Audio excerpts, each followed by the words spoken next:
News reports falsely claim he has been killed in battle. Held in a cell with the dead bodies of his comrades, Che Guevara awaits his fate. 12:30 p.m. on October 9th, CIA agent Felix Rodriguez enters the schoolhouse. He was sitting in the bench. I stood in front of him and said, "Commander, I'm sorry, I tried my best." He turned white like a piece of paper. So he composed himself and said, "It's better this way. I should have never been captured alive." And I asked him, say, "If I can send a message, do you want anything for your family?" And then he changed and said, "And if you can, tell my wife to remarry and try to be happy." Che stood up. He thought that Rodriguez was going to kill him then and there. Felix told me that he then embraced Che as a gesture to a kind of noble enemy, said goodbye, left the room.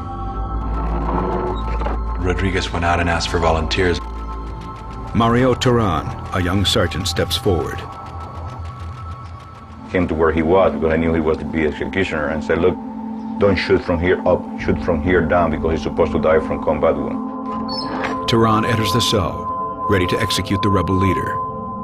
When he sees Turan entering the room, he knows that this is the man that's going to kill him.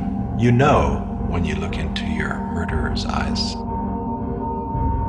He knows he's about to die.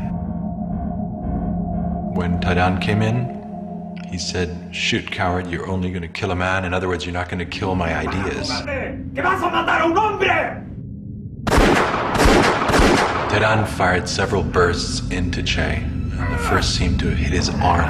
Che fell on the ground and bit his hand hard to avoid crying out.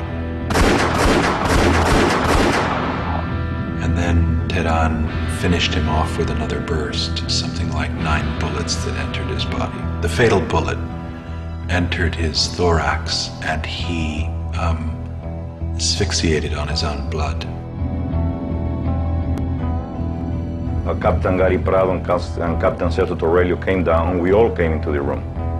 And then Gary Prado said, "Mi Capitan, I think we have finished with the guerrilla in Latin America." He wasn't even put in the helicopter, he was just tied to it. I saw it with my very own eyes. He was tied on with a rope. Before the helicopter leaves, a priest steps forward. He gave the last benediction. He's the man who is an atheist, who doesn't believe in God, and he did receive the benediction of the Catholic Church. Che's body is flown to the local hospital in Valle Grande. People from miles around come to view the body. One of them is local portrait photographer Rene Kadima.